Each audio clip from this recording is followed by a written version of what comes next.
things there.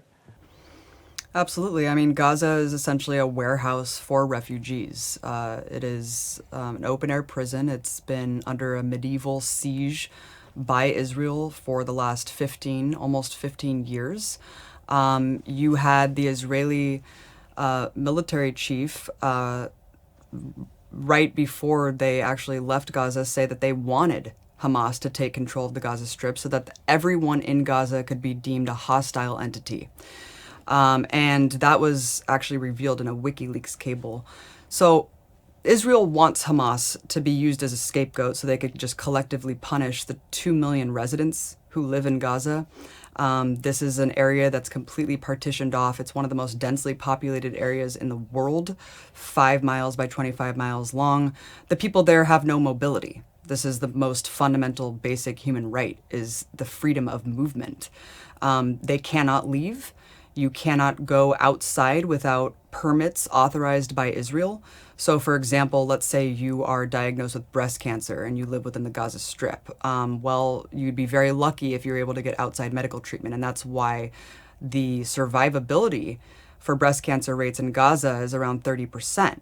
Whereas opposed to if you live, let's say, in Jerusalem or Tel Aviv, your chances of survival are 86% for breast cancer.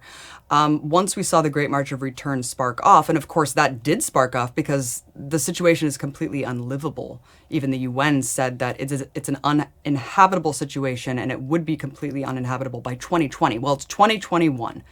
So where are we at? Where is the international community when it comes to what is going on in Gaza, where 2 million people are caged like animals, denied water, electricity, freedom to move, and medical attention?